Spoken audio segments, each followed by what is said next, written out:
And can we have Cameron Dyers to race control, please? Cameron, start 8. Trouble, trouble.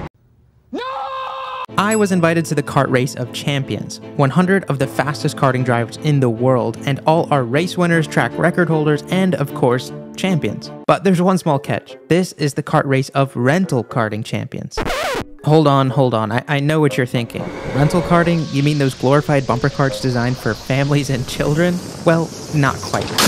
Especially in Europe, rental karting is extremely competitive. As far as motorsports goes, it's relatively affordable, and because of that, it tends to attract the best talent like in sim racing. You join me today at Buckmore Park, one of the most famous karting circuits in the world, where drivers like Lewis Hamilton and Jenson Button earned their stripes. And it certainly will be one of the most technical kart tracks I've ever been to.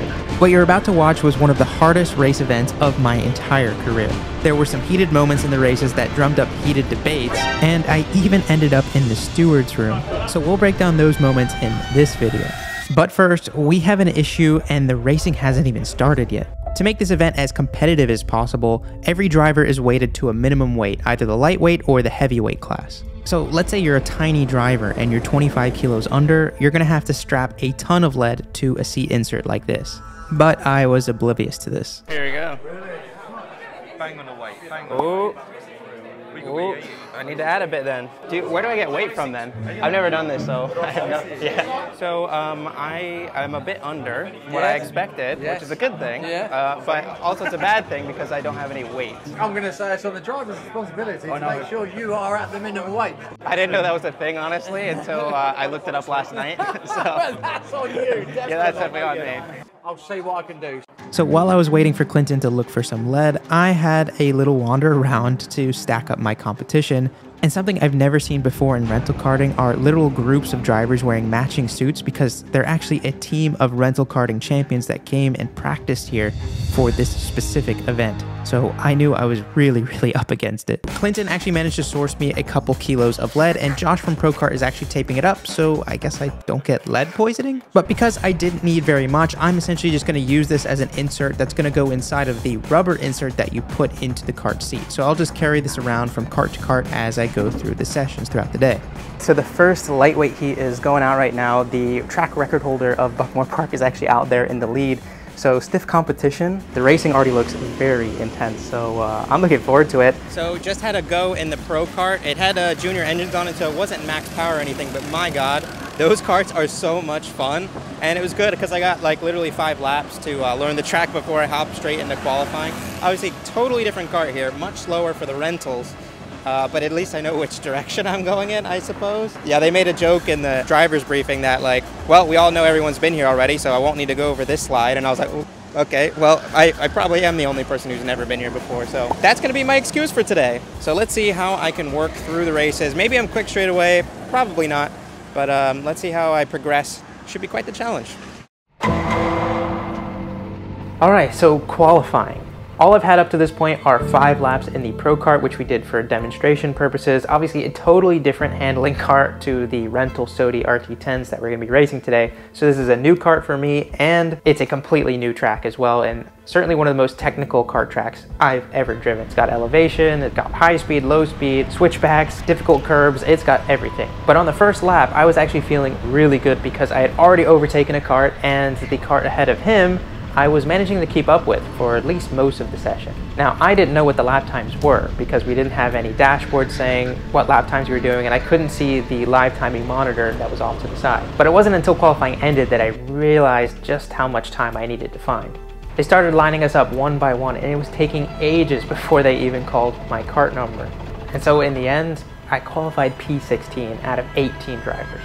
P16 out of 18 is a rough feeling. But the only glimmer of hope that I had, and that I was clinging on to, was that, well, we had 54 drivers in the lightweight class, so I hadn't really seen the potential of the other classes up to this point. So my thought was maybe all the fast drivers just happen to be in my session, and I'll be fine later on once I'm against the other sessions. Wishful thinking, and yeah, I ended up being very wrong. So this brings us to race 1. Look, I've had bad qualifyings in the past and been able to come back from them. So I reset my brain and said, let's just put my head down and fight.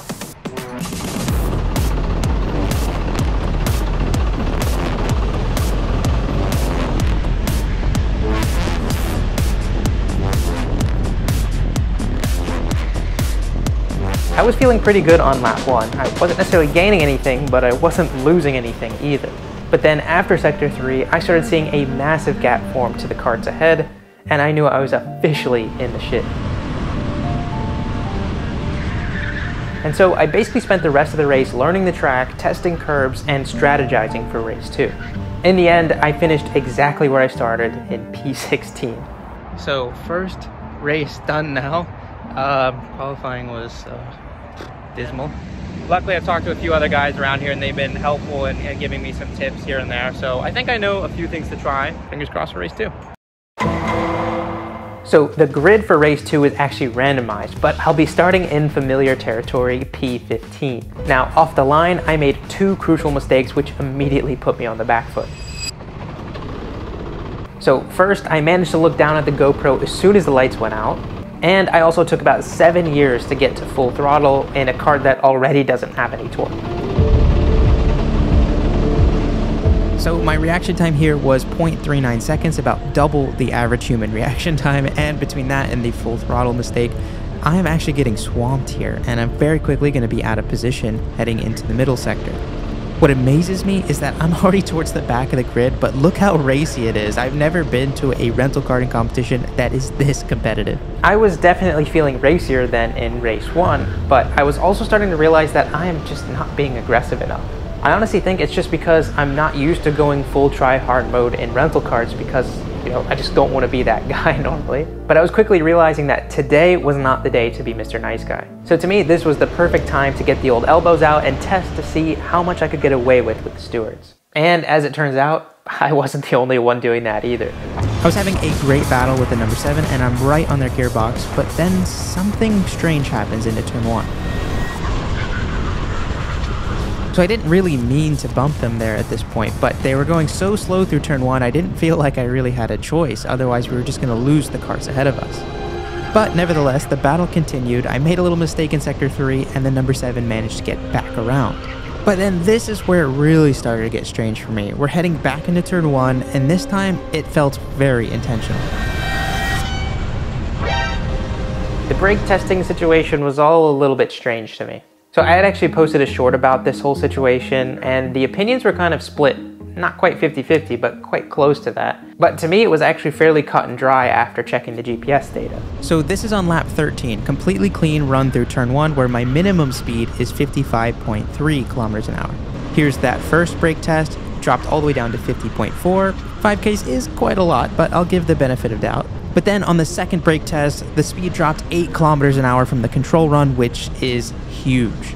But then again, what do I know? So let me know your thoughts down in the comments. The rest of the race was relatively uneventful, but the one silver lining was my best lap was half a second faster than qualifying, so at least there was some improvement.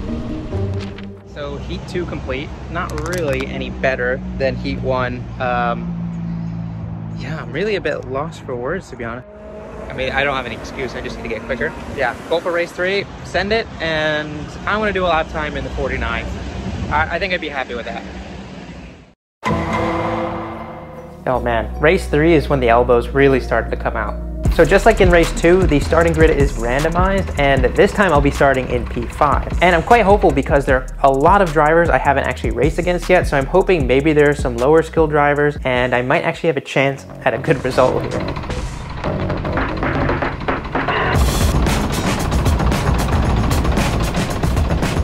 The first couple of laps weren't terrible, but a couple of quick guys managed to squeeze past pretty briskly. Note from the editor here, the first couple of laps were in fact a bloodbath. I'm not sure why I said that. All it takes is one little mistake, and as they should, the driver behind always seems to capitalize on it. And then sometimes it seems like the drivers ahead were going to make a mistake and I could capitalize on it, but then someone else would beat me to the punch. It also seemed though that I might have the pace to keep up with them if I kept my nose clean. But the key word in that phrase is if.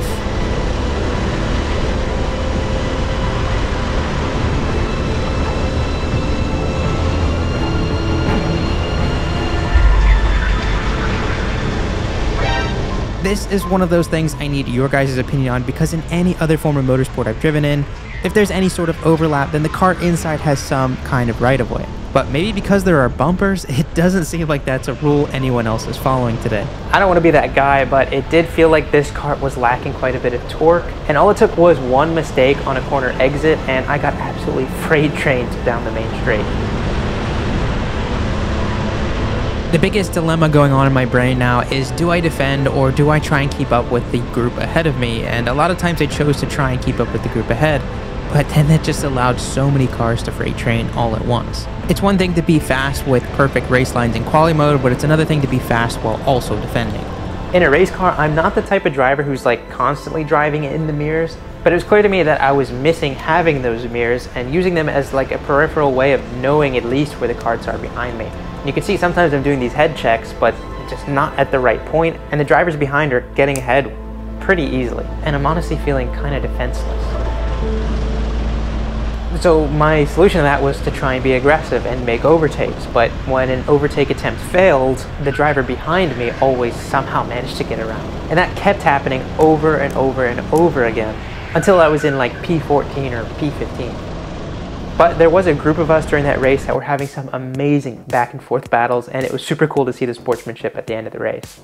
When the conditions were right and there was a good battle going on ahead, sometimes I was able to actually capitalize on it. Everyone in this group of 5 or 6 drivers were all very aggressive, but we were also still pretty fair. And this ended up being one of the most fun battles I've ever had in rental karting. We were always giving each other just enough room that the move was barely legal. But this is exactly what you want to see in a competitive environment. And I can probably count on 2 hands the number of races where we finished and had such a fun battle that you have camaraderie like this. I can sort of get the appeal of just having fun by punting people off in karting, but it really doesn't compare to a competitive race where the drivers also have that respect element as well. Alright, so race 3 completed. I was actually really happy with how I was actually able to battle with a few of those guys. Some of those guys were at the front of some of the other heats, so it's not like they were slower. Maybe some of them were, I don't know. But we had a great battle, and it's a little bit elbows out and a bit debatable here and there. Let's see what we can do in the final and see if we can make up all the atrocities going up to this point. So, see you in the final.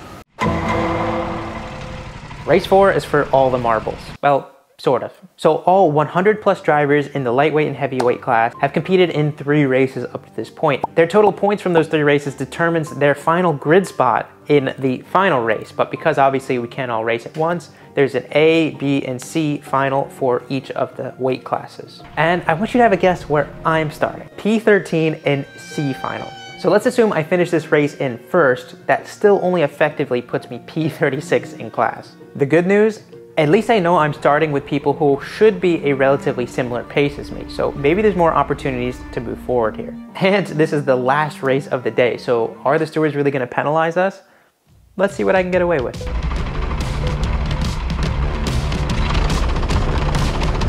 The start was relatively tame. No positions gained, no positions lost. But then heading into turn 2, I made a rookie error and didn't go for the inside when a car started to spin in front of me, and I lost a ton of positions.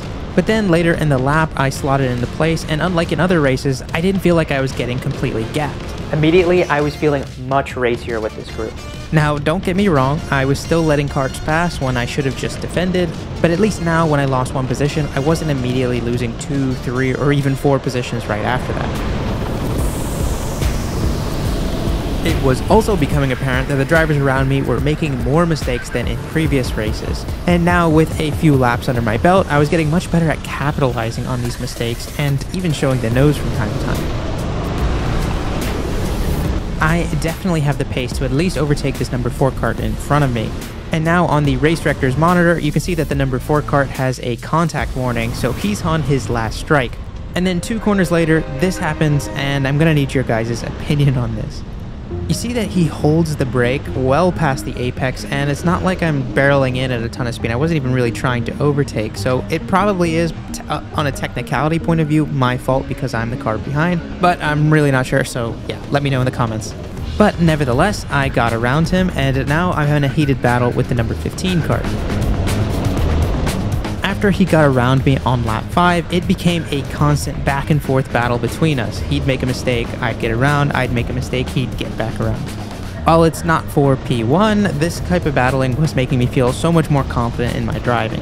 My pace still wasn't up to par, but when there was a bit of traffic in the mix, I could get an overtake done, even if it meant that he wasn't too happy about it. I think there was a bit of tension that was starting to build between us. On lap 10, we kept having this back and forth with that number 11 kart kind of being the cork in the bottle for us. And just like with another driver in race 3, the number 15 comes across to defend his line even though there's overlap. Now, any other motorsport I've driven in, this would be illegal, and we only survived it because we had bumpers, but I don't know, maybe I'm in the wrong here and this is normal for rental karting. I decided to have a little bit of fun with him and go for a full send on the final lap of the race just to prove a point. Little did I know that it was going to actually get me into some trouble. So we're about to start the final lap of this event, and you can tell we're both being as aggressive as humanly possible. The smart thing here would be for us to both work together to overtake that number 11 kart, which we're both definitely quicker than. But instead, I think we're just going to have a bit of an ego competition to see who crosses the line in front. So I said to myself, now that we're on the final lap, I don't care how far back I am going to overtake him into turn 2. Watch out, watch out, watch out, watch out! Personally, even in the moment, I didn't think that the move was questionable.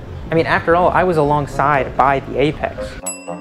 But then as I was walking back from the kart in pit lane, I heard that message over the loudspeaker that every driver dreads. And can we have Cameron Dyers, the race control, please? Cameron, kart 8. Trouble. Apparently, yeah. A few minutes later. The race director said something along the lines of the move being way too overly aggressive and that I forced contact in this situation. But he wasn't going to penalize me this time. I disagreed, but one lesson I've learned from being in way too many FIA steward room meetings to care to admit to is that you definitely don't want to rock the boat if a penalty isn't even on the table in the first place. So I said thank you and ended the day penalty free. So the 2023 KART Race of Champions. I came into this experience dreadfully unprepared, but now I have a much greater appreciation for rental karting, even more so than I did already. These guys are serious business, and if you ever need proof of just how effective karting can be at training the next generation of drivers, this is the video to share. In terms of age, there was a full spectrum of drivers here, but with helmets on, you would never know. Everybody was absolutely rapid, so huge props to the winners, to Buckmore Park, and the event organizer Club 73 for an amazing, amazing event. If I'm lucky enough to receive an invitation to come again next year, you can bet I'm going to be coming back swinging. So thank you guys very much for watching. See you on the next one.